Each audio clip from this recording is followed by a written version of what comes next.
Officer Darren Kowalski looked at the black SUV on Draper Avenue and saw exactly what 13 years of unchallenged bias had trained him to see. He was wrong. Catastrophically, irreversibly wrong. What he didn't know, what he couldn't have known, because he had stopped paying attention before he even got out of the car, was that the name printed on the registration he was about to hold in his hand was a name that every single officer in this city's police department was supposed to know. A name that sat at the top of every organizational chart, every departmental memo, every piece of official correspondence that had come out of the fourth floor of police headquarters for the past 6 years. He never stopped to look. He never stopped to ask a single question. That was what took him down. Stick around. Because the moment that black Interceptor comes around the corner of Morrison and Draper, a reckoning begins that will leave you absolutely breathless. The morning was the kind of ordinary that asks nothing of you. A pale Saturday sky stretched over Draper Avenue, the light still soft and uncommitted, not yet warm.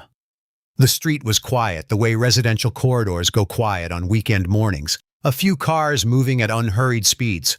A woman walking a terrier along the far sidewalk. The distant mechanical groan of a garbage truck working its way through the next block. Draper was not a dramatic street. It did not lend itself to events that changed things. It was simply a street doing what streets do on a morning that had given no indication it was about to matter. Officer Darren Kowalski was 3 hours into his shift when he spotted the SUV. It came around the corner of Draper and Morrison without incident. A late-model black Chevy Suburban, clean and well-maintained, the kind of vehicle that had been washed recently and cared for deliberately. It moved at a moderate speed that suggested no urgency and no guilt, slowed near the middle of the block and pulled smoothly to the curb in front of a dry-cleaning establishment that wouldn't open for another 2 hours. The motion was entirely unremarkable. The vehicle did not swerve. It did not hesitate or make any of the small involuntary adjustments that Kowalski had learned to watch for the micro-corrections of a driver who knows they are being observed and is trying very hard not to look like it.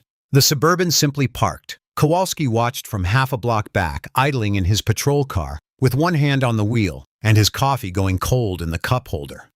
He watched because that was what he did. He watched and he processed, and something in the back of his mind, the thing he privately called instinct and had never once subjected to serious examination, flickered to life. The driver was a black man, mid-30s from what Kowalski could make out through the windshield, wearing a pressed dark shirt, the kind with a collar, the kind that suggested he had somewhere to be.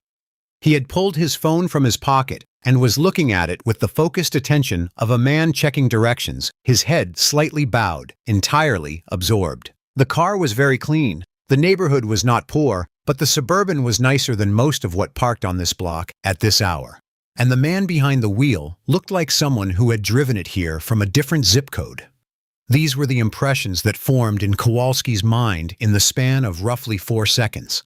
None of them articulated clearly. None of them examined for what they actually were, because they never had been. He ran the plates before he had consciously decided to run the plates. It was reflex, the kind that 13 years of unchallenged habit had turned into something indistinguishable from instinct, even though it was not instinct. It had never been instinct. It was something artificial and less defensible than that wearing instinct's clothing, because it had been allowed to for so long that even Kowalski had forgotten the difference. The registration came back in under 8 seconds. Clean, no flags, no stolen vehicle report, no outstanding warrants, no liens or registration lapses. The vehicle was registered and current in good standing, with the city and the state presenting no legal basis for anything. The registered owner was listed as Raymond Aldridge. North Side address. The name did not register. It should have. The name Raymond Aldridge appeared on departmental memos that Kowalski received monthly and skimmed without reading. It appeared on the organizational chart that hung on the wall of the precinct briefing room at the very top of the column in bold. It was in the most literal sense possible, the name of the man in charge of every officer working the streets of this city, including the one currently sitting in a patrol car on Draper Avenue, deciding whether to get out. But Kowalski had never been a man who paid close attention to the names above him on the organizational chart. He had never needed to. The world he operated in, the world of curbs and corner stops and the quiet enforcement of his own sense of order, had never required it. The people above him existed in a different register entirely. An administrative altitude that had no bearing on what happened down here on the street where he was the authority, where he was the thing that mattered. He read the name. He returned his eyes to the Suburban. He hit the lights. Kowalski was 41 years old, and he had been patrolling the Draper district for 9 of his 13 years in the Hadi Vorse. The district was not his in any official sense, but 9 years of the same streets, the same corners, the same patterns. It had given him a relationship with the area that felt to him like ownership. He knew which parking lots filled up at which hours.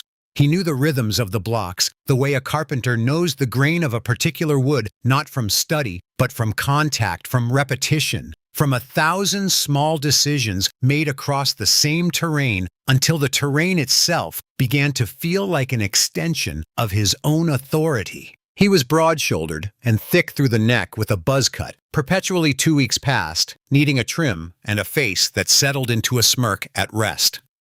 Not a large man by the standards of the locker room, but he carried himself in a way that added volume, the wide-legged stance, the thumbs-in belt posture when talking to someone he had decided was below him, which was most people. He had built his reputation on what the department's official language described as proactive enforcement. He ran more stops than almost anyone in his district, high impound rate, high citation rate. An arrest record that looked on paper like the profile of a dedicated officer. Supervisors had praised this in his performance reviews with language that sounded specific but wasn't terms like aggressive community engagement and consistent deterrent presence that meant functionally that Kowalski was out there stopping people and making it stick. What the performance reviews did not say, because no one had ever formally compiled the data in a way that produced an unavoidable conclusion, was that the people Kowalski stopped were overwhelmingly Black and Latino men, that his probable cause justifications appeared with such consistent regularity, observed furtive movements, suspected narcotics, odor failure to maintain lane, that they had ceased to function as actual descriptions of observed events and had become instead a list of approved phrases that the department had never flagged. He was not a man who thought of himself as doing anything wrong. That was in some ways the most important thing to understand about him. He had entered the force with a genuine belief that he was one of the good ones, and that belief had calcified over 13 years into something that no longer required evidence to sustain it. He simply was good at his job. The knowledge that he had never been seriously disciplined, never sanctioned, never had a complaint survived the internal affairs process that was itself the proof. He also had a particular relationship with Walt Greer, who ran Greer & Sons Towing and Recovery out of a lot on the south end of the district. The arrangement was not complicated. Kowalski directed impounds to Greer's lot. Greer charged the maximum permissible impound and storage fees. Kowalski received a percentage in cash delivered in a plain envelope once a month. It had never in 3 years produced a single consequence for either of them. On this Saturday morning, Kowalski had started his shift irritable. A dressing down from his sergeant the day before paperwork, discrepancies, be more careful. There are eyes on the district right now, had left him with the private conviction that the sergeant was a timid bureaucrat who didn't understand what the street required. He had been looking for something to handle, for the specific satisfaction of seeing a situation and knowing immediately how it resolved because he was the one resolving it. The black Suburban on Draper Avenue had provided that. In the rearview mirror of the Suburban, the blue and red arrived without warning. They flooded the car's interior and bounced off every reflective surface. At once, the mirror, the windows, the screen of the phone, the chrome trim on the dashboard. The effect was immediate and total, and entirely familiar to the man sitting behind the wheel. Which is to say, it was familiar in the specific, exhausting, deeply personal way that such things become familiar when you have encountered them enough times that you recognize them before your brain has fully processed what you're seeing. Marcus Webb set his phone down on the center console. Carefully, as though it were fragile. He placed it face down. He took one breath through his nose, slow and measured. He put both hands on the steering wheel, 10 and 2, and spread his fingers wide so there would be no ambiguity about where they were and what they were doing. In the passenger seat, Duke Raymond's big black Labrador, 90 pounds of solid warmth, currently in possession of the kind of uncomplicated contentment that only dogs achieve, raised his broad head from the armrest and looked at Marcus with an expression that asked wordlessly whether this was a development that required his attention. "It's okay," Marcus said quietly. He wasn't entirely sure which one of them he was talking to. Marcus Webb was 37 years old, and he was the kind of man who made lists. Not because he was anxious, though there were days. Not because he lacked confidence, though confidence was something he had learned to carry differently, depending on the room he was in and who was watching. He made lists because he was a logistics coordinator for a regional hospital network, a job that required the management of supply chains, vendor contracts, and delivery schedules across 4 facilities that never stopped needing things at inconvenient hours. A man who managed complexity for a living learned to love a list. He had a list for this morning. 3 items: pick up Duke from Raymond and Sandra's house, drop Duke at the veterinary practice on Riverside by 10:30, pick up the dry cleaning Sandra had specifically asked him not to forget. 3 items, an hour and 45 minutes. Generous. He had driven Raymond's Suburban because his own car was at the mechanic for a brake job that had turned into a brake job, plus 2 other things, which was always the way of it.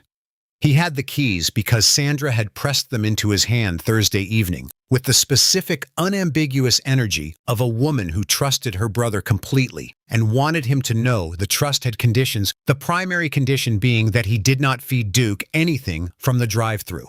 Marcus had driven the Suburban carefully. He was always careful when he drove, because carefulness was not optional for him in the way it was optional for other people.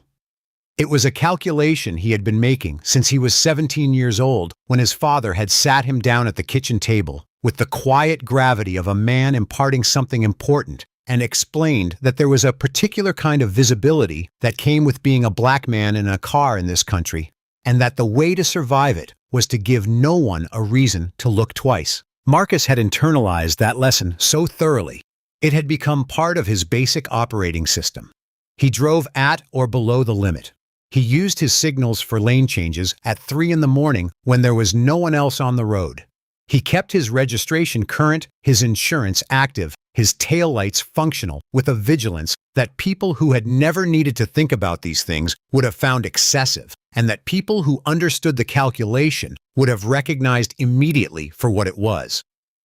Not paranoia, arithmetic. He had been parked on Draper for 40 seconds, checking the dry cleaner's address against the pickup slip Sandra had given him when the lights came on. He knew with the exhausted, bone-deep certainty of a man who has been through this before that the next 20 minutes were going to cost him something. Not money necessarily, not anything he could put a precise name to. Just the slow, grinding tax on his energy and his dignity that comes with being stopped and scrutinized for nothing. A tax that does not show up on any official report, but that accumulates over a lifetime with the patient inevitability of compound interest. He put both hands on the wheel and spread his fingers wide. He thought about the registration in the glove box, about the name printed on it in plain black type, about the fact that any officer who ran those plates and was paying the slightest attention to the department they were employed by would place that name immediately. He put the thought aside. It didn't change the lights in his mirror, and the lights were the thing that required his attention right now. Appointment's at 10:30, he told Duke quietly. Not because the dog needed to know this, because saying it out loud made the timeline feel manageable, made it feel like a problem with a solution rather than a situation with an uncertain endpoint. Duke's tail moved once slow and unconcerned. He pressed his nose briefly against the passenger window, fogged the glass with one warm breath, and settled his chin back on the armrest. Marcus watched the side mirror. He waited. Kowalski got out of his patrol car with the unhurried swagger of a man who had already decided before his feet hit the pavement how this was going to go. He came across the short distance between vehicles with his thumbs hooked in his belt and his weight settled back on his heels, taking his time, letting the morning air and the sound of his own footsteps fill the silence that preceded him. He stopped at the B-pillar just behind the driver's window, a position that forced the driver to turn awkwardly to see him, that put Kowalski just outside the line of easy sight while remaining entirely in command of the space. It was a technique. He had used it hundreds of times. He had refined it through repetition until it was no longer a deliberate choice, but simply the way he stood. He waited a beat, 2 beats, 3. Then he tapped the window with one knuckle. Marcus lowered the glass. License and registration. No greeting, no explanation. No good morning, sir. Or do you know why I stopped you? Just the flatboard authority of a man who had decided he did not owe anyone on the receiving end of this transaction an explanation, because the badge made the transaction self-explanatory. Marcus reached for the glove box. He moved slowly. He narrated as he moved, reaching for the glove box. Now, registration is inside in the quiet, deliberate way that no white driver in this city ever had to narrate, because narration was armor. Because a movement that was named out loud was a movement that could not be misrepresented, or at least could be more easily defended against misrepresentation, which was not the same thing as safety, but was the best available approximation of it. He produced the registration and his driver's license and held them out through the window. Kowalski took them, made a show of studying the documents. 3 seconds of actual examination, then pure performance. The silence stretched. Kowalski led it. The studied, unhurried silence of authority that expects to be waited on and has no intention of shortening the waiting. "This your car?" "It belongs to my brother-in-law," Marcus said, level, even. "Raymond Aldridge. His name is on the registration."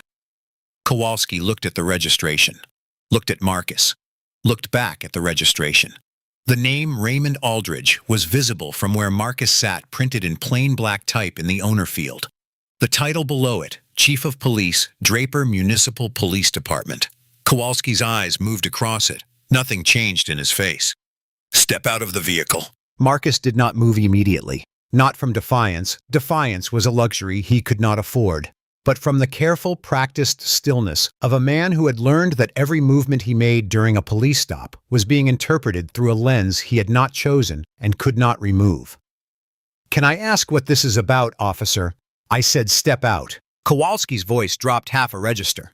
The smirk faded, replaced by something flatter and more dangerous, the expression of a man who had confused compliance with respect and was about to make that confusion someone else's problem.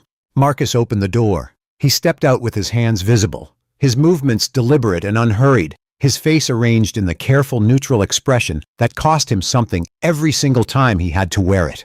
He stood on the sidewalk in his pressed shirt and his good shoes, and he was calm, and he was still, and he was furious in a place so deep below the surface that nothing of it showed.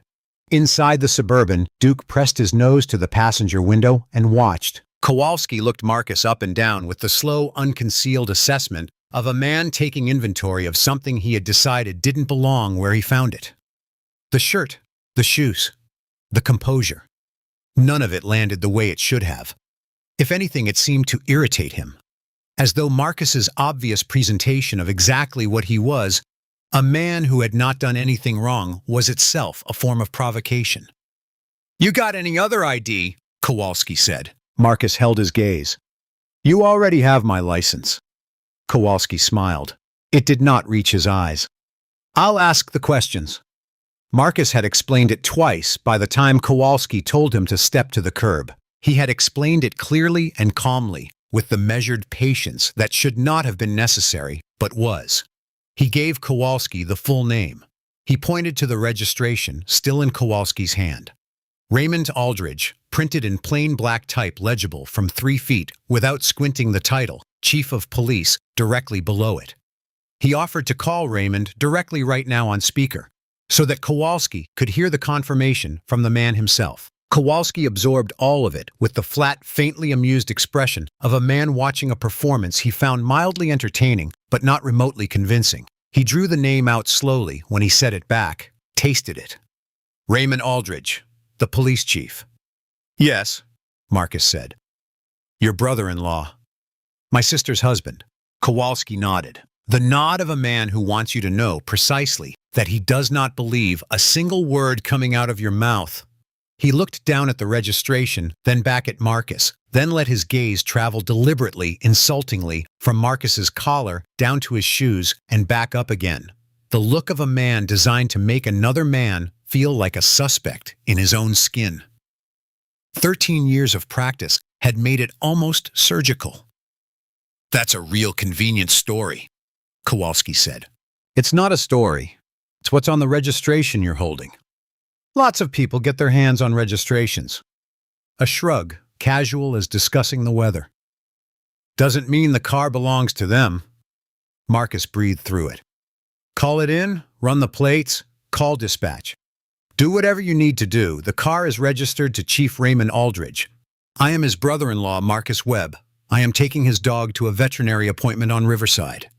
That is the entire situation. Kowalski's eyes moved briefly to Duke in the passenger window. The dog was watching the exchange with his ears forward, his tail still.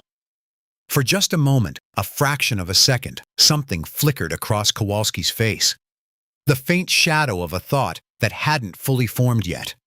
Then it was gone, buried under 13 years of certainty. The smirk came back.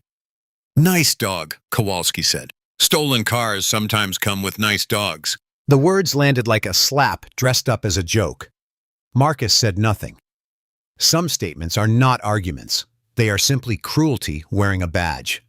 And the only dignified response is to refuse to flinch. At the rear of the patrol car, Rookie Officer Patrick Dunn stood in the specific uncomfortable silence of a 26-year-old who knows something is wrong and does not yet know what that knowledge is going to cost him. He watched a man in a pressed shirt who had produced a valid license and a valid registration with the police chief's name on it and an explanation and an offer to call the registered owner directly, being told to stand on the curb while an investigation into whether his car was stolen proceeded. Dunn shifted his weight. He did not speak.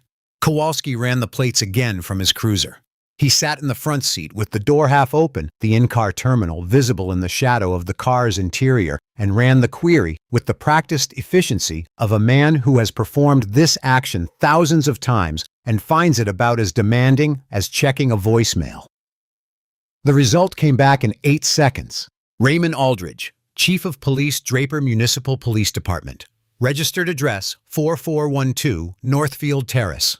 No flags, no liens. Registration current. The title was right there. Chief of Police. Not buried in a secondary field. Not requiring scrolling. Right there in the primary registered owner information immediately below the name. The kind of designation that any officer in the department should recognize because that title and the name attached to it represented the ultimate organizational authority over every person currently wearing a Draper Municipal badge, including the one sitting in the front seat of Patrol Unit 7. Kowalski looked at it. He returned his eyes to Marcus on the curb. He had already decided. The decision had been made before he ran the plates the first time. Possibly before he turned on his lights. Possibly at the exact moment the combination of data, late model vehicle, black driver, unfamiliar neighborhood context had triggered the thing he called instinct. The plates were supposed to inform his decision. They weren't confirming what he expected, which made them, in Kowalski's internal logic, suspect. He was not the kind of man who paid attention to the people above him on the organizational chart. This was not humility. It was a particular kind of arrogance. The arrogance of a man who has spent so long operating in his own domain that the existence of a larger hierarchy had become abstract to him. He knew in some formal sense that there was a police chief. He knew the chief's name the way he knew the names of senators as information that existed in a category labeled "not relevant to my actual work." He had never needed to care who the chief was, because the chief existed in a world that had never intersected with his in any way that mattered. He put the terminal to sleep. He picked up his radio. "Dispatch, this is Unit 7. Running a possible stolen vehicle at Draper and Morrison. Dark Suburban. Got the driver detained on the curb. Going to need a tow call, Greer's." Low. Almost conversational. The voice of a man for whom this kind of call had become administrative rather than consequential. He waited for confirmation. Got it. Set the radio down. He looked through the windshield at Marcus, standing on the curb with his hands at his sides, his posture straight, his face containing whatever it was containing. And from inside the Suburban, through the glass, Duke began to bark. Low at first, not frantic, not alarmed. The vocalizing of an animal noticing that something has changed. The man who brought him here is standing on pavement. He wasn't standing on before the lights flashed and stopped. A different man is sitting in a different car, and none of it maps onto anything in Duke's previous experience of Saturday mornings. The bark came again, and again, steady, patient, with the quiet insistence of an animal that has decided something needs to be acknowledged. Kowalski glanced at the dog, looked away. He climbed out of his patrol car. When Kowalski came back across the sidewalk, the posture was different. The thin veneer of procedural patience was gone, dropped the way a performance ends when the audience has already paid and there is no longer any reason to maintain the pretense. He came across the sidewalk looser, louder in his physicality, the restraint stripped away. This was the man underneath. This was what 13 years of unchallenged authority had built without the professional upholstery. He stopped closer to Marcus than he needed to, close enough that Marcus could smell the stale coffee on his breath. "Toes on the way," Kowalski said, not looking at Marcus, looking down the street the way a man looks at something he owns. "Possible stolen. You can sort it out at the impound lot." Marcus was still. "I've told you twice. The car belongs to Chief Raymond Aldridge. His name and title are on the registration in your hand. And I appreciate that." The tone was not appreciative. "But procedure is procedure. Running the plates is procedure. The name came back. The title came back. Chief of Police is right there on your terminal." Kowalski shrugged. The gesture of a man who has decided facts are not the operative factor. "Until I get something more definitive, we treat this as a possible stolen." "Call him," Marcus said. "Right now, I'll give you the number." "How much number?" Kowalski looked at him with that flat, satisfied smile. The smile of a man who has been opposed and has won anyway. Who has taken a situation where someone pushed back and resolved it in the only direction that felt natural to him, the direction where he ended up on top. "There is a dog in that vehicle," Marcus said, and his voice had changed, not louder, not harder, but aimed more precisely, more deliberately. "You cannot legally tow a car with a living animal inside it. That is criminal reckless endangerment under this state's animal welfare statute." Kowalski turned to look at him then, slowly, with that smile. "Oh, you're a lawyer now, too. I'm a man telling you that Duke is in that car, and if that flatbed lifts it with him inside, you will be personally responsible for whatever happens to him." Kowalski held his gaze for a long moment, and what Marcus saw in his eyes in the clear morning light of Draper Avenue was worse than anger. It was indifference. The particular weaponized indifference of a man who has decided that causing harm is acceptable, as long as it comes with paperwork attached. "The dog will be fine," Kowalski said. He turned back toward the street. Marcus looked down at his wrist. The watch was slim and dark-faced, the kind Sandra had found after 2 weeks of research because she wanted something that didn't look like she was trying too hard to give a useful gift. She had given it to him last Christmas, with a card that said in her handwriting, "Because you're always the one who shows up." He had worn it every day since. He used it for fitness tracking mostly, for notifications. He had never used it to make a call, but he knew it could. And he knew something else, which was that a call made from a smartwatch with the screen dimmed, the device resting naturally against the inside of his wrist, looked from the outside like absolutely nothing at all. He looked at Duke in the passenger window. Duke was looking back, his breath fogging the glass in short, warm bursts, his tail still. And Marcus started thinking. He had Raymond's number memorized, not saved under a contact. Memorized the way you memorize the numbers that matter, that you say to yourself on quiet evenings, occasionally the way you might rehearse an address you might need under pressure.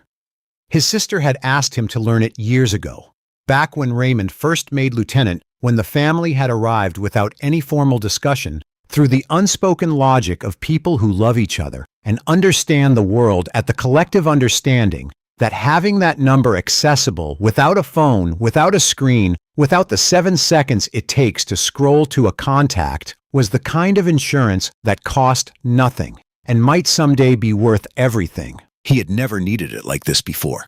He tilted his wrist slightly, just slightly, the small casual movement of a man adjusting his sleeve or checking the time, the kind of motion that would not merit a second glance from someone standing 20 feet away. Which was where Kowalski stood, watching the street with the satisfied posture of a man whose Saturday morning had given him something to do. Marcus navigated the dial pad with 2 small movements of his thumb. He entered Raymond's number from memory, each digit precise, small and unhurried. To Kowalski, glancing out from the cruiser, Marcus was standing on a curb with his hands at his sides. That was all. Just a man waiting, which was what Kowalski had told him to do. Marcus pressed call. He lowered his arm. The watch face dimmed. Somewhere across the city, in a hotel room at the departmental conference where Raymond and Sandra were spending the weekend, a phone began to ring on a nightstand. The phone rang twice. Marcus stood on the curb and counted the seconds. He kept his eyes forward, his face neutral, his breathing even and deliberate, the way he had been keeping it since the lights came on in his rearview mirror. Kowalski was near his patrol car, back partially to the street, looking at something on his phone with the casual absorption of a man killing time while machinery he has set in motion runs its course. The second ring ended. A click. Not voicemail, the click of a line opening of someone pressing accept. A different sound entirely once you've been listening for it. Marcus. Not a question. Not the fuzzy, disoriented voice of a man pulled from sleep by an unfamiliar number. Alert, present. The voice of a man for whom calls that matter don't call ahead. Marcus spoke quietly and steadily, aimed at his wrist, as naturally as he could manage, in the tone of a man who might simply be muttering to himself. I'm on Draper Avenue near Morrison. Patrol Officer Kowalski, Unit 7, pulled me over. He's running the Suburban as a possible stolen. He's called a tow. I've told him the car is registered to you. He's seen the registration. He doesn't believe me. A beat. Duke is still in the car, Raymond. The tow is already on the way. A silence on the other end. Not the silence of disconnection. The silence of a man absorbing information and moving from what to what next, with the speed of someone for whom information has always been operational rather than academic. Are you hurt? Raymond's voice 2 degrees quieter, which made it feel more focused rather than less. No. Is he still there? He's at his cruiser. A short pause, and then a sound Marcus couldn't fully identify across a whispered open line. Something moving. Something deliberate. Keys, possibly. A jacket. The specific sounds of a man who has stopped being where he was and is becoming something the situation requires. Keep the line open, Raymond said. Keep talking. I need to hear what's happening. Okay. The line stayed open. Marcus lowered his wrist. He kept his arm relaxed at his side, his posture unchanged, his face wearing the same composed neutrality it had worn since the stop began. Kowalski was still near the cruiser, back partially turned. Nothing about the man on the curb had changed. He was just standing there. On Marcus's wrist, invisible, the line was open, broadcasting everything, the ambient sounds of Draper Avenue Duke's steady barking from inside the Suburban, Kowalski's footsteps, crossing the pavement to the hotel room across the city where Raymond Aldridge was no longer in bed. 3 miles away, in a hotel parking garage, a black Interceptor's engine turned over. When Kowalski came back across the sidewalk, the posture was different again. The earlier performances, the procedurally patient one, the skeptically amused one, were both gone now. The call had been made. The tow was on the way. The decisions were logged and moving through the city's dispatch system, and the knowledge of that irreversibility had removed the last reason Kowalski had to maintain any pretense. This was the man that existed when the paperwork was already filed, and he felt free to simply be himself. He stopped close to Marcus. Too close. The proximity itself a statement. You want to tell me again whose car this is? He said. I've told you twice, Marcus said. His voice was even, quiet. He was acutely aware of the watch on his wrist, of the open line, of the possibility, desperate, fragile, essential, that someone on the other end of it was listening. See, here's what I think. Kowalski's voice had taken on a particular quality, not a shout, but designed to fill space the way a shout does, pressing into the air, pushing against the person receiving it. I think you saw a nice car parked somewhere, thought nobody was going to notice, and now you're standing here feeding me a story about the police chief because you think it's the one story big enough to scare me off. I don't think you're stupid, Marcus said carefully. I think you ran the plates, and they came back registered to Raymond Aldridge, chief of police, and I think that's information you're choosing not to act on. I run plates every day. Kowalski took a step closer. Doesn't mean the story matches the paperwork. The story is the paperwork. Kowalski looked at him with the flat, satisfied smile of a man who has stopped trying to convince and started performing. You know what your problem is. You dressed up real nice, got yourself a good story, picked a very nice car, but you picked the wrong car, the wrong street, and you definitely picked the wrong officer. He leaned in slightly. His voice dropped to something almost intimate in its contempt. And that's going to be a problem for you. Inside the Suburban, Duke had shifted position. He was at the driver's window now, pressing his broad black face against the glass, barking. With a rhythm that had become more insistent, shorter, sharper volleys that cut through the morning air like punctuation at the end of a sentence no one was finishing correctly. Kowalski jabbed a finger toward the car without looking at it. Somebody better get that animal to settle down before I call animal control on top of everything else. Marcus's jaw tightened. It was the first crack in the composure. Small, immediately controlled. A barely perceptible hardening at the hinge of the jaw. He looked at Duke, moving back and forth across the front seat. Now from window to window, his paws leaving smear marks on the glass, his whole body animated by an anxiety that had moved past alarm into something closer to pleading. Marcus kept his arm at his side. He kept his voice low and deliberate, aimed at the face of his watch as much as at the man in front of him. Officer Kowalski, he said with the precision of someone who needs every syllable to land with an ambiguity. I need you to understand that this vehicle belongs to Chief Raymond Aldridge of this city's police department. I am his brother-in-law, Marcus Webb. And I am asking you one more time to stand down before this gets much worse for you. Kowalski stared at him for a long moment. Then he laughed, a short, dismissive sound. The laugh of a man who had no idea he was already standing at the edge of something, looking at what he thought was solid ground. He turned back toward his patrol car, shaking his head. Still chuckling, completely unbothered, entirely certain. On Marcus's wrist, invisible, the screen showed a single icon.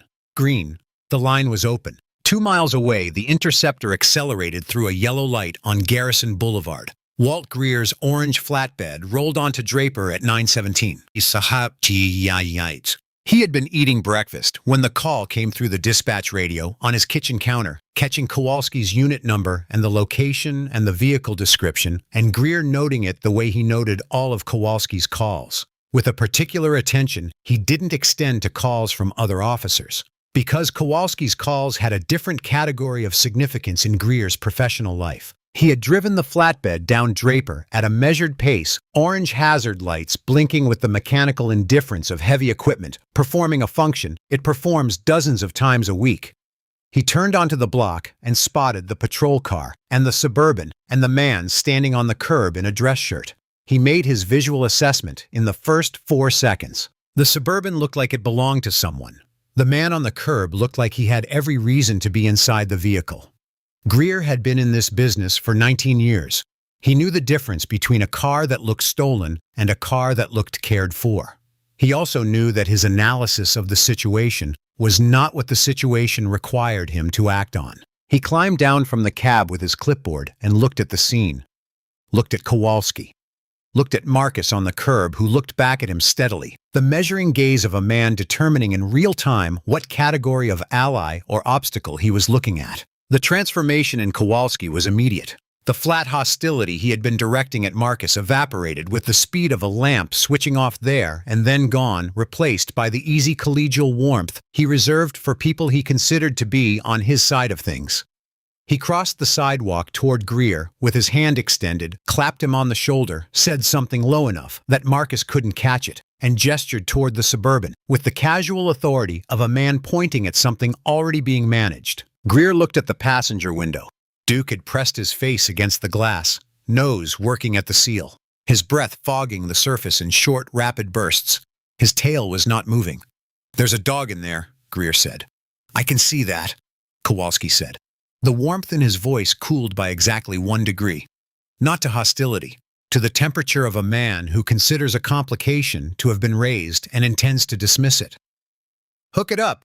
Greer shifted his weight. He was a man who had learned professionally to carry out instructions without editorial, because the editorial had never paid his mortgage, and the instructions had. But he stood there for a moment, with his clipboard held loosely at his side, looking at the black lab in the passenger window, and the hesitation was visible. The specific hesitation of a person whose conscience is functional enough to produce discomfort, even when the discomfort is losing the argument with practical necessity. "We're supposed to," he started. "I said hook it up." Kowalski's voice dropped into the register. That wasn't quite a shout, but carried the full weight of institutional authority. "I've got a possible stolen vehicle and a detained suspect. Do your job." Greer looked at Marcus. Marcus looked back at him steadily. Something passed between them, the silent, helpless acknowledgement of 2 men caught in the machinery of someone else's bad decision, both fully aware of how wrong this was, only one of them in a position to do anything about it. Greer dropped his eyes first. He walked to the back of the flatbed and began working the rigging. Duke's barking intensified. It moved past the sharp, insistent volleys of before and into something more sustained, the kind of sound that communicates not alarm, but distress. Not pay attention, but stop. The sound of an animal that understands on some deep instinctual level that a threshold has been crossed. Marcus had held the line for 22 minutes. He had held it through the initial stop and the demand to step out and the contemptuous dismissal of his explanation. He had held it through the tow call and the arrival of the flatbed and the sight of Greer beginning to rig the vehicle. He had held it through Kowalski's arrogance monologue and the threat of animal control and the specific targeted quality of the indifference he had been met with at every turn. He had held it because composure was not just a virtue in this situation. Composure was strategy. Every movement he made was being interpreted through a lens he hadn't chosen. And a man who loses his composure during a police stop, who raises his voice, who moves without narrating, who does anything that can be later described as erratic or non-compliant, gives the officer across from him material to work with, material that ends up in a report, material that constructs a version of events in which the stop was justified and the response was the problem. He had been calculating all of this since the lights came on. He held the line right up until the wheel straps went around the front tires. When he saw Greer position the first strap and bend to thread it through the wheel well, the practiced, efficient movement of a man who had done this 1,000 times. Something shifted in Marcus. Not rage. It was not rage, and he was clear about this with himself in the moment, because rage was a thing that could be used against him. It was something IV and more specific. The crystalline mathematical certainty that if the flatbed lifted the Suburban with Duke inside a 90-pound dog, panicking in a sealed car on a rising hydraulic platform, throwing himself against windows and glass that was not designed for that kind of impact, the math did not produce a good outcome. He stepped off the curb. He moved to the front of the Suburban and put himself between the vehicle and the tow driver. Both hands raised, palms outward and visible. Nothing aggressive. Nothing threatening. Just physically present in a way that could not be ignored or stepped around. Greer stopped. He looked at Marcus. He looked at Kowalski. "Get the dog out," Marcus said. He was looking directly at Kowalski, and his voice had shed the careful diplomatic neutrality of the past 22 minutes. Not louder, still controlled, but focused in the way that quiet can be focused when it carries the full weight of a man who has run out of softer options. "Open the door and get Duke out of the car. That is all I am asking. Get the dog out, and you can tow whatever you want." Kowalski looked at him standing in front of the Suburban. Surprise crossed his face, genuine brief. The surprise of a man who had expected the person on the curb to stay on the curb because curbs are where detained people stay. Because the accumulated weight of the badge and the patrol car and the flatbed and the entire institutional apparatus said they stayed there. And then the surprise hardened into something uglier. "You just made a very bad decision," Kowalski said. "Quiet now. in the way that quiet becomes more threatening than volume when it carries with it the absolute certainty of consequence. "The dog," Marcus said. "Get the dog out." Kowalski unclipped his handcuffs, slowly, deliberately, letting the metal catch the morning light. The theatrical unhurriedness of a man who wants the gesture to precede itself as a threat. He came across the sidewalk with his shoulders squared. "Turn around," he said. "Hands behind your back." Marcus did not turn around. He stood in front of the Suburban with his palms still visible, and his feet planted, and his eyes on Kowalski's face. And he said with the precise clarity of a man who is speaking not just to the person in front of him, but to the open line on his wrist, "I am not obstructing anything. I am preventing the endangerment of an animal. There is a dog in this vehicle, and you are required by law to remove it before any tow can proceed. I am asking you to follow the law." "Last warning," Kowalski said. He was close now, within arm's reach, the handcuffs loose in his right hand. Behind Marcus, Duke had gone to one continuous, unbroken sound, not the sharp volleys of before. One sustained note of pure distress, the sound of an animal that has exhausted its vocabulary and is down to the one word it has left. Greer had stopped working entirely. He stood at the side of the flatbed with his arms at his sides, clipboard forgotten, watching with the expression of a man who has just realized he is not furniture in this story after all. Dunn was motionless at the rear of the cruiser pale, both hands on his belt. He had known for several minutes this was wrong. He had done nothing. The weight of that knowledge was visible on his face. Kowalski reached for Marcus's arm. Marcus did not pull away. He stood completely still and let Kowalski's hand close around his wrist. In the moment before the handcuffs came up, Marcus turned his face toward his watch, and he spoke steadily, quietly, with the absolute clarity of a man delivering the most important message of his morning. "Officer Kowalski is placing me in handcuffs on Draper Avenue," he said. "The second cuff is about to go on. Duke is still in the car. Raymond, if you're there, I need you now." Kowalski yanked his arm back and spun him toward the Suburban. The handcuff closed around Marcus's left wrist. Cold, heavy, final. And in that same moment, not building, not approaching, not distant, a siren arrived on Draper Avenue, 1 block away. Moving fast. The siren didn't build. It arrived. One moment, Draper Avenue was a quiet Saturday morning. The next, a black Interceptor came around the corner at Morrison at a speed that was not procedural. It was personal. It swung wide across the center line, cut directly in front of the flatbed, stopped with 3 feet to spare. The brakes screamed loud enough that a woman half a block south stopped walking and turned. Grill lights strobed white and blue. The driver's door was already opening. Greer took 1 step backward, involuntary. The pure physical reflex of a man whose body had processed what his brain hadn't yet, that whoever was in that car had not arrived to negotiate, that whatever had been set in motion on this block this morning had just encountered something it was not going to survive.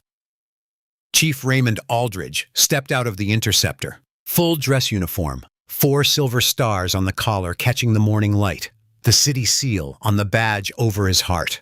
A broad-shouldered man in his early 50s, his face carrying the particular quality of composure that belongs specifically to people who have spent decades being the person other people call when everything is going wrong, and who have long since stopped being surprised by how wrong things can go. He had pulled the uniform on in a hotel room in under 4 minutes. He had driven through downtown Saturday morning traffic with lights and siren at a pace his body was still catching up to. None of this showed in the way he stepped onto Draper Avenue. He did not look at Marcus first.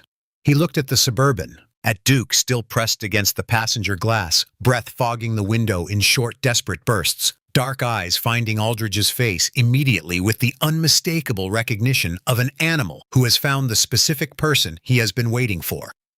Something moved through Aldridge's expression when he saw the dog. Raw, personal, absorbed back into controlled fury in under a second.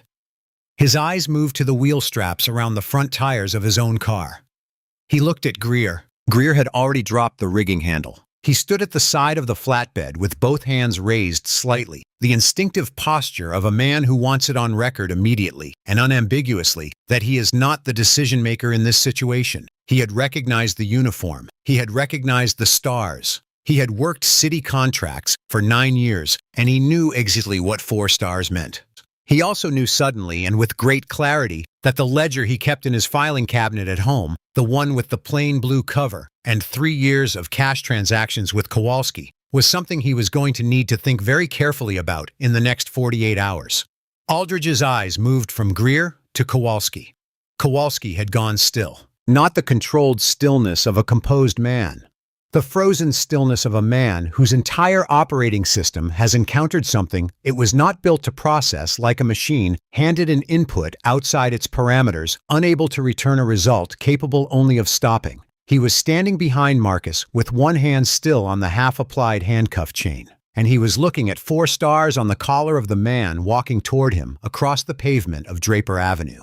The smirk left his face, not gradually, not in the slow, reluctant way of something being surrendered. It left the way a light leaves a room when the switch is thrown immediately, completely, with nothing remaining where it had been. The expression that replaced it was not something Kowalski would ever call fear. He did not have that kind of vocabulary for himself, but it was fear. Exactly fear.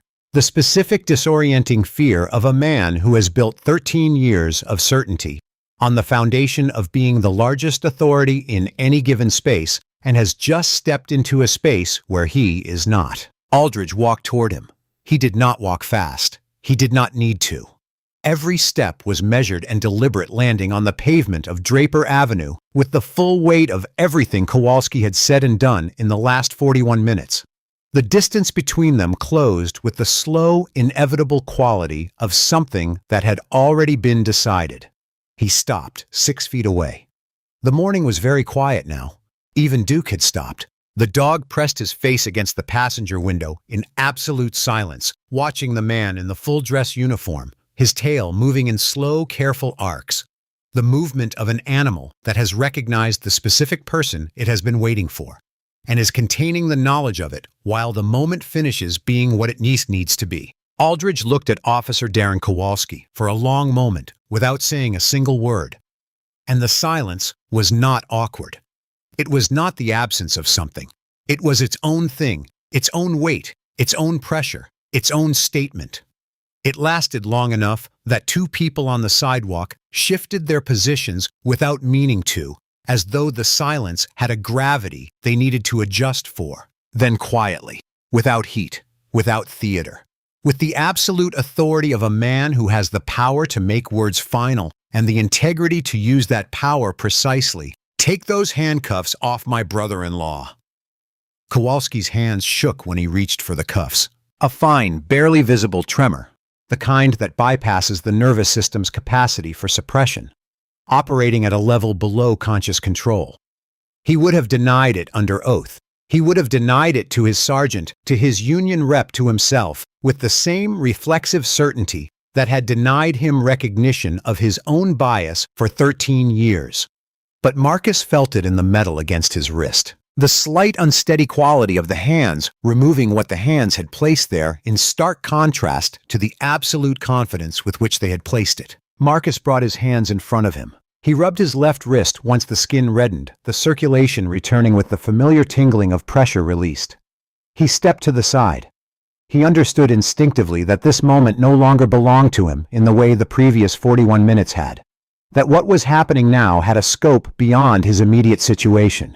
That the most useful thing he could do was stand aside and let it complete itself. Kowalski turned back around to face Aldridge. He opened his mouth, and what came out was the most damaging thing he could have produced, the reflexive, self-preserving language of a man who has not yet fully accepted that the ground has gone out from under him. "Chief, I can explain.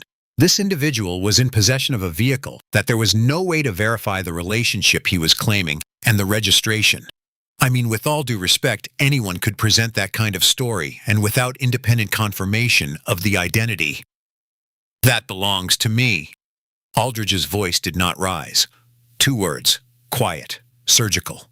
Not a question, not a challenge. A door closing. Kowalski stopped. His mouth stayed open for a moment, then closed. "That is my car." Aldridge continued in the same measured, even tone. "That is my registration." Each sentence landing separately, each one its own weight. "That is my dog." He paused. "And that is my brother-in-law, who you just placed in handcuffs on a public street after he identified himself to you clearly, repeatedly, and correctly, while holding a registration that had my name and my title printed on it in plain type." Kowalski's mouth opened again. "I was on the phone, Officer Kowalski."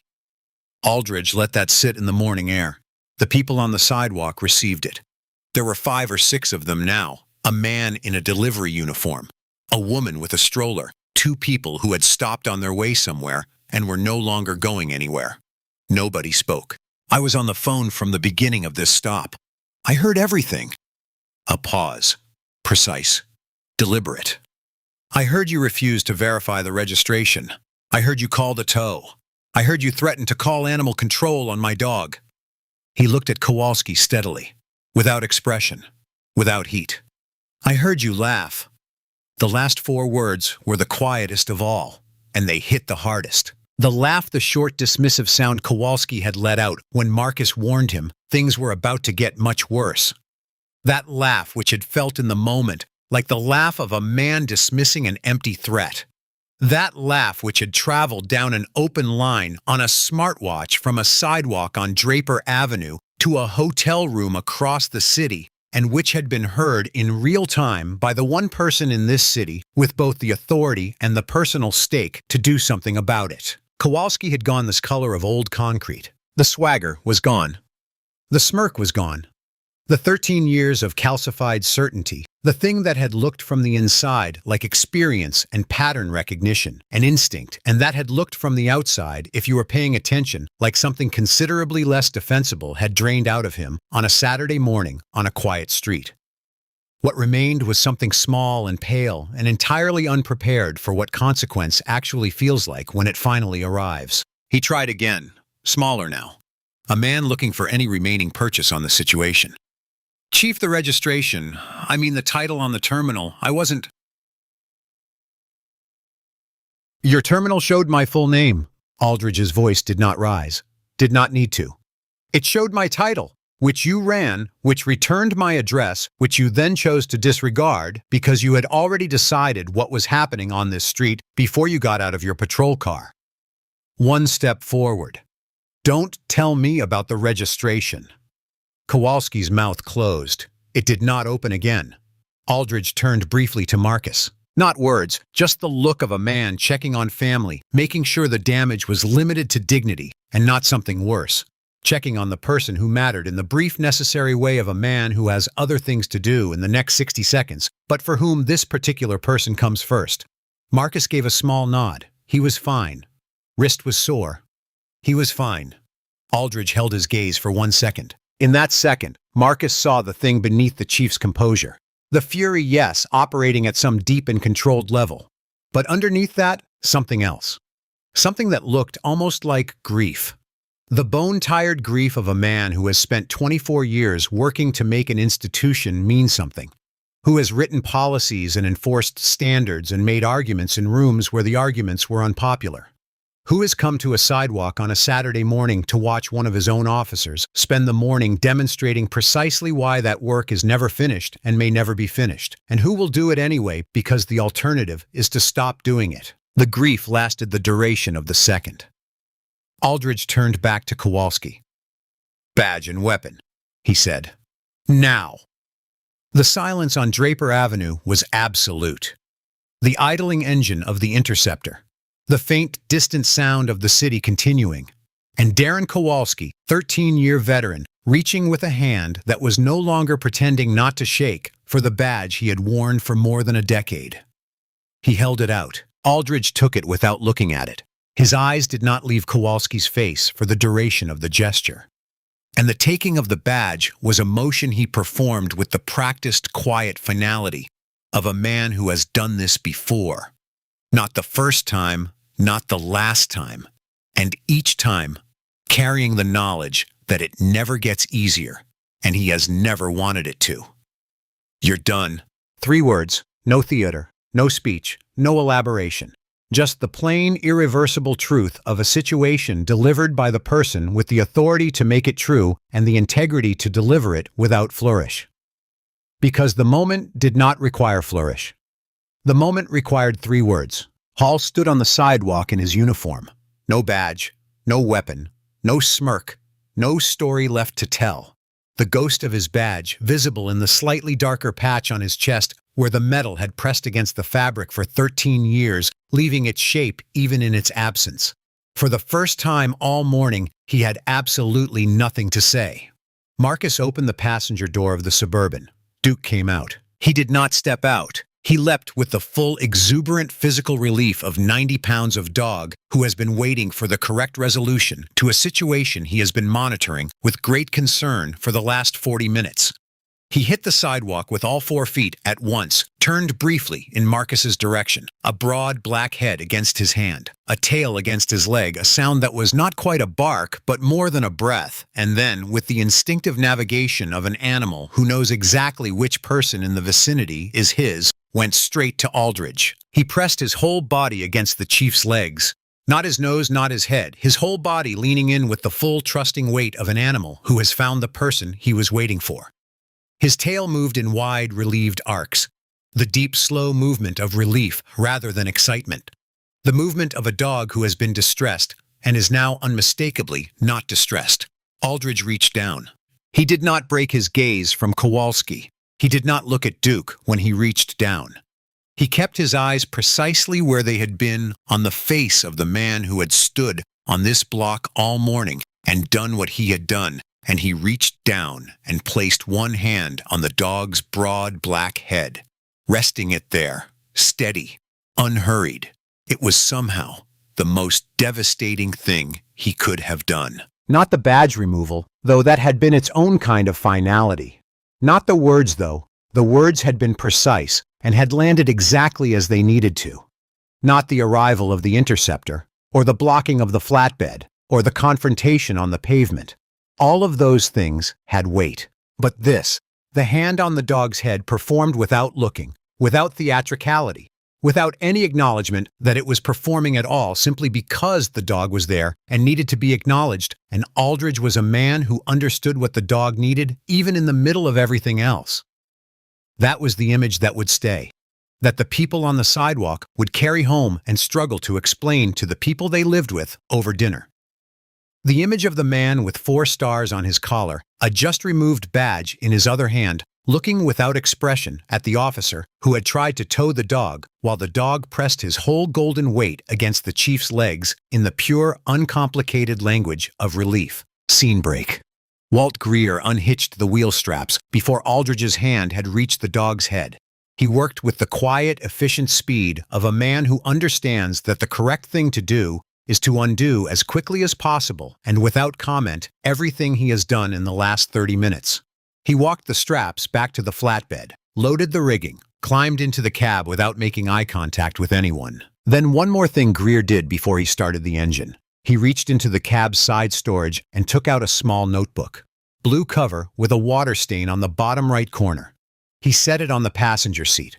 He looked at it for a moment. He thought about the contents of it, 3 years and 2 months of entries in his own handwriting, cash amounts and dates, and Kowalski's unit number repeated across page after page in the careful notation of a man who kept records precisely because he knew that the day might come when the records were the only protection he had. The day had come. He started the engine. The flatbed pulled forward, cleared the Interceptor's diagonal, and straightened onto Draper Avenue. The orange hazard lights blinked with the same mechanical indifference they had blinked with when it arrived. Then it turned south at the intersection. Then it was gone. The street felt measurably quieter without it. 2 officers from a nearby unit arrived within 4 minutes. They came without urgency in their lights, just the deliberate approach of officers who have been told what the situation is and have understood from the telling what is required of them. They parked behind the Interceptor, climbed out, and positioned themselves near Kowalski, on the sidewalk, with the careful, professional distance of men who understand that they are witnessing something significant and want no part of the wrong side of it. Kowalski did not speak. He stood in his uniform with the ghost of his badge visible in the slightly darker patch on his chest. He stared at the middle distance with the hollow expression of a man who is arriving slowly and with great difficulty at a full accounting of what he has done. Patrick Dunn crossed the sidewalk. He approached Aldridge with his hat in both hands, not required by protocol, not performed for effect, simply the instinctive physical expression of a 26-year-old man who understands that he is walking toward a superior officer to say something that matters and wants his posture to match the weight of it. He stopped at a respectful distance and waited until Aldridge looked at him. And, "Chief," Dunn's voice was quiet and steady, in the way of someone who has decided what to say and has decided to say all of it, without the protective modifications that self-interest usually produces. "I knew this stop was wrong 20 minutes before it ended.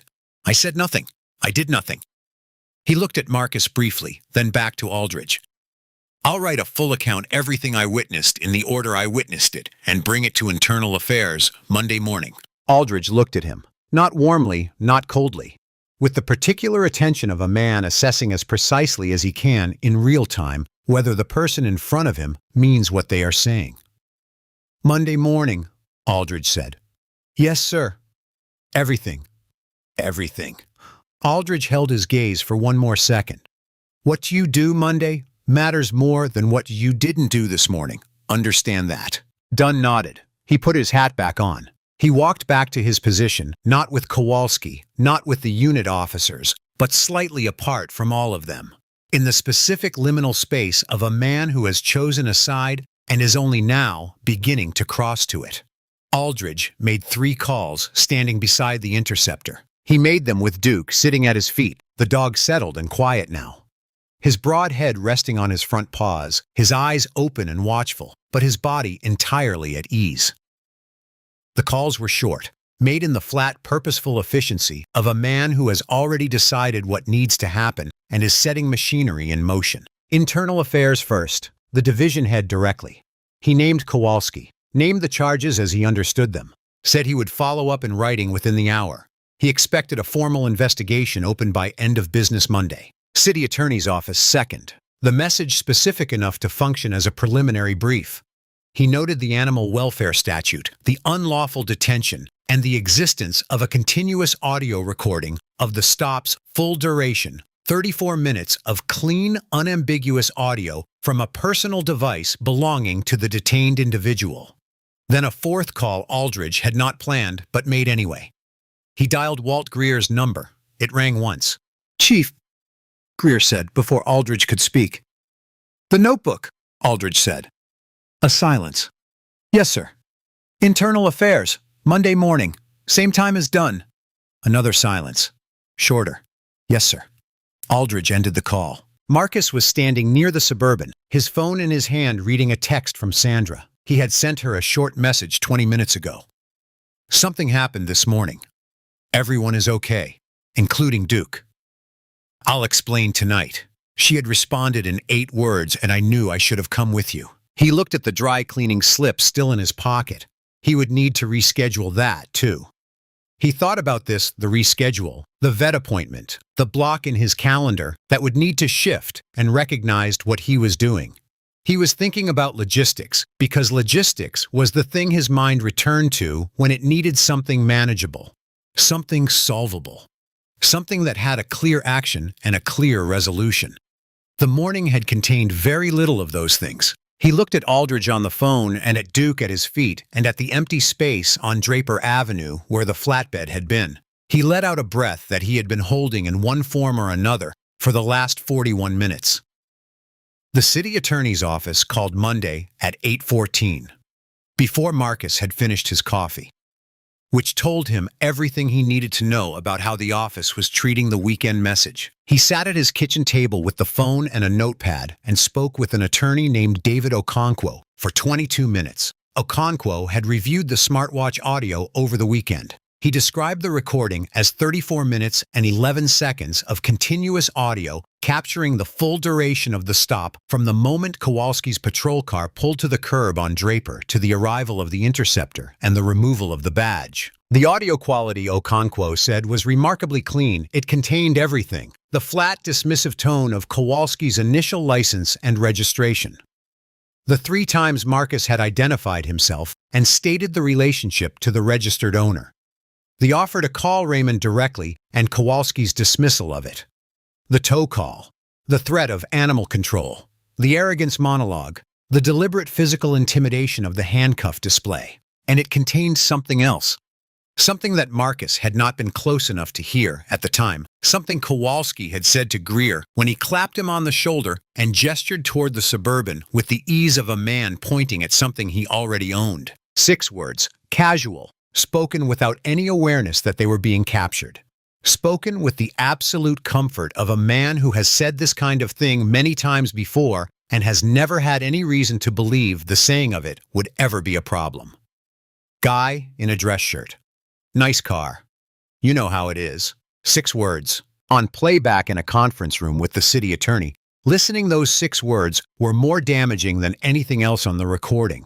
Because they were spontaneous. Because they were not produced under pressure, or in anger, or in the heightened register of confrontation. They were produced in the relaxed collegial warmth of a man among people he considered allies, which was in the context of the recording the most accurate possible portrait of who Darren Kowalski actually was when the procedural language fell away. Okonkwo told Marcus the recording was not only admissible, but what he called redundantly sufficient, meaning that any single segment in isolation would support the investigation. Together, they constituted a case the city attorney's office intended to pursue aggressively. The charges filed the following Wednesday were 3 civil rights violations under color of law, unlawful detention without probable cause, criminal reckless endangerment of an animal. The 3rd charge, Marcus had named it out loud on the sidewalk on the open line while the wheel straps were going around the tires. When the city attorney's office reviewed the audio, they found it was not only accurate, but conservative. Kowalski had been told twice explicitly that the dog was in the vehicle. He had ordered the tow anyway. He had said on an open line producing a clean audio record that the dog will be fine. The union rep filed a challenge within 48 hours, argued procedural irregularities, questioned the recording's admissibility on technical grounds, invoked 13 years of service and a clean disciplinary record. The challenge was resolved in 11 days. The recording's admissibility was not a meaningful legal question. Marcus had made the call from his own device on a public street. What Kowalski said during the exercise of his official duties on a public sidewalk carried no reasonable expectation of privacy. The argument dissolved on contact with settled case law. The disciplinary record argument produced something unexpected. The 11 years of performance reviews praising Kowalski's proactive enforcement were entered into evidence alongside a statistical analysis of his stop records. The demographic breakdown, the rate at which his probable cause justifications appeared in near-identical language across hundreds of stops, the correlation between his impound orders and Greer's lot. The performance reviews, in the context of the analysis, were not the defense they had been intended to be. They were evidence of a pattern. Kowalski was terminated within 72 hours of the challenge's resolution. Criminal charges followed within the week. The union appeal died in committee when the recording was entered into evidence. Some things are difficult to contest when the evidence is a man's own voice making his own choices in real time. Walt Greer arrived at Internal Affairs on Monday morning at 8:53, 7 minutes before Patrick Dunn. He brought the notebook. It was a spiral-bound notebook with a blue cover and a water stain on the bottom right corner. Inside it, in Greer's slightly cramped but entirely legible handwriting, was a record of every impound job he had received from Darren Kowalski over 3 years and 2 months, the date, the vehicle, the lot fees charged, and the amounts paid out. Labeled in the careful, euphemistic language of a man who understood that what he was documenting required records for protection, but required those records not to be too easy to read as consulting fees and referral payments. Investigator Carol Reyes read the notebook carefully. She asked several questions. She thanked Greer for coming in. Greer said, He told me the dog would be fine. I should have stopped when I saw the dog. Reyes said she appreciated his candor. At the door, Greer paused. Without turning around, he said, "I've got a kid, 12 years old, golden retriever, same as the chief's dog." He didn't finish the sentence. He didn't need to. The ledger produced results immediately. City records confirmed a pattern that once the notebook provided the key was visible in the existing data in a way it had not previously been 71 impound orders routed to Greer's lot. Over 18 months, a concentration that stood out sharply against the distribution of orders across the district's other contracted towers. 34 of those 71 orders were Kowalski's. Of those 34, 22 corresponded to stops that had produced no arrest, no citation, and no formal allegation of wrongdoing in the final report.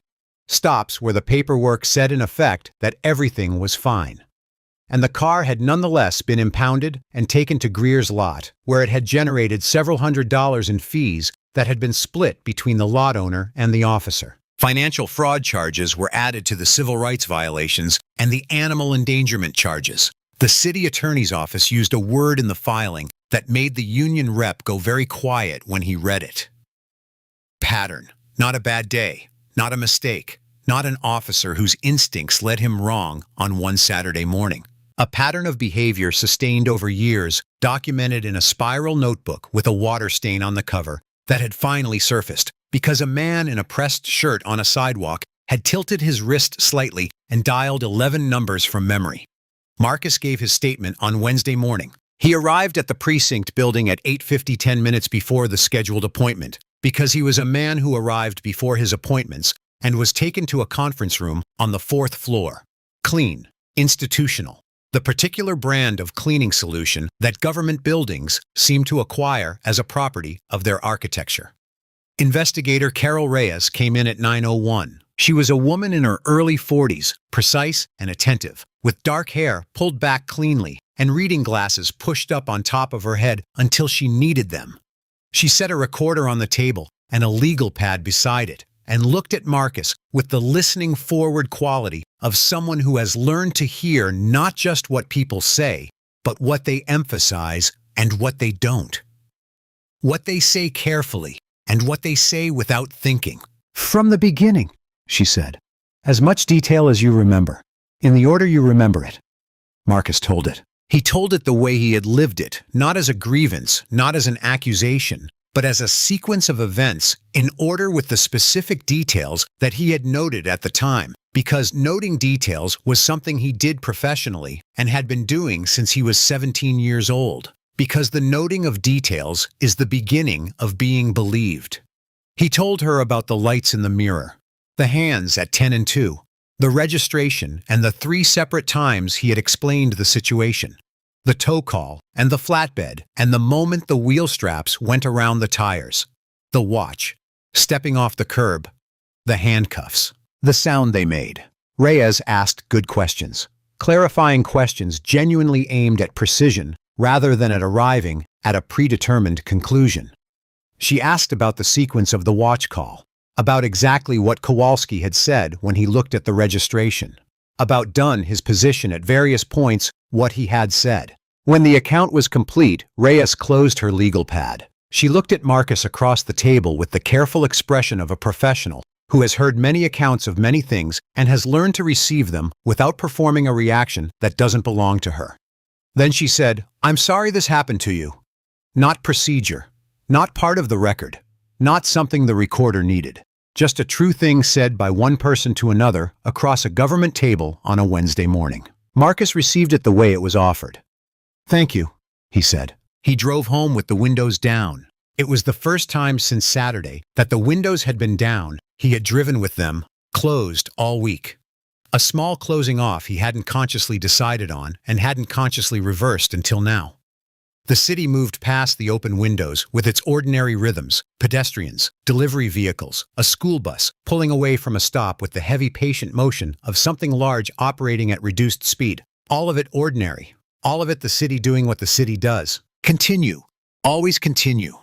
He thought about the open line, about Raymond's voice on the other end of it. The 2 questions, "Are you hurt? Is he still there?" and the sounds that came after. which he had been unable to identify at the time and understood now as the sounds of a man moving with purpose, getting up from where he was, becoming what the situation required. He thought about the Interceptor coming around the corner of Morrison and Draper at a speed that was not procedural. He thought about the hand on the dog's head. He pulled into his driveway, turned off the engine, sat in the car for a moment with the warm afternoon light coming through the windshield.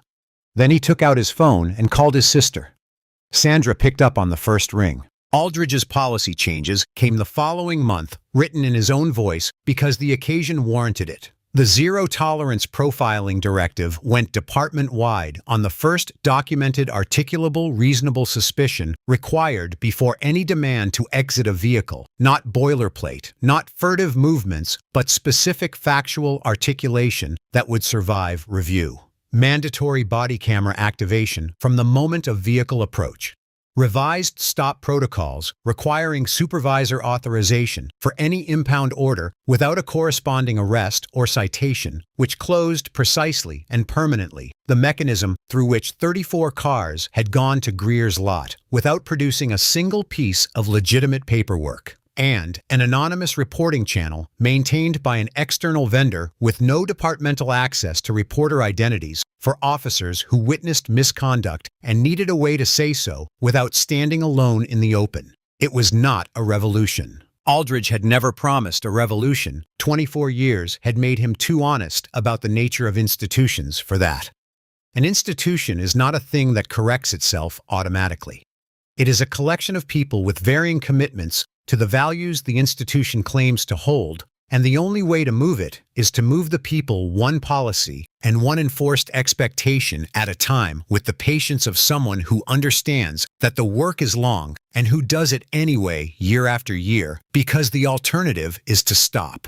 Darren Kowalski's trial began 8 months later in the same downtown courthouse that had processed thousands of his impound orders without question. He sat at the defense table with a union-appointed attorney and the hollow expression of a man who has had 8 months to arrive at a full accounting of what he has done. The smartwatch recording was played for the jury in its entirety, 34 minutes and 11 seconds of Kowalski on a Saturday morning on Draper Avenue, making choices that were recorded in clean, unambiguous audio.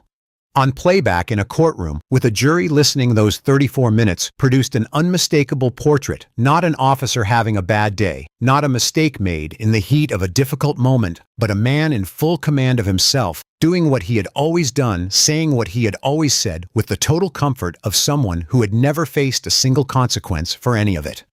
The jury deliberated for 5 hours. They returned guilty verdicts on all 3 counts. The sentence 28 months, federal permanent decertification, civil liability to be determined in the concurrent civil proceeding, was read by a judge who made no speech and offered no editorial. Because the verdict said what needed to be said and anything added would only diminish it. Duke had his veterinary appointment rescheduled for the following Thursday, and he was the veterinarian confirmed in perfect health. She called him one of the most even-tempered dogs she's seen all year. And Marcus laughed at this, a real laugh, unguarded and genuine, the kind that arrives from somewhere honest and means the tension has finally found somewhere to go. He drove home that afternoon with Duke in the back seat and the windows down and the city doing its ordinary thing around him. And he thought, not for the last time, but with a finality that felt earned, that sometimes the system fails you. And sometimes if you stay composed and precise and keep the line open long enough, the truth arrives. That arriving late is not the same as not arriving.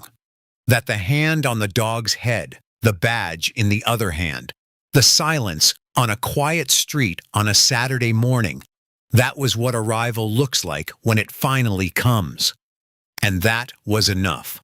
More fragile than justice, more complicated than vindication, and because of both those things, more worth protecting. On a Saturday morning on Draper Avenue, with a slim, dark watch on his wrist and a steady voice and a black Labrador who had never once doubted that the right person was on the way, it had been enough to make the truth arrive. And the truth arriving even late, especially late, was not nothing. It was, in fact, everything. If this story hit the way it was meant to, subscribe our channel. There's more coming, and it only gets better from here.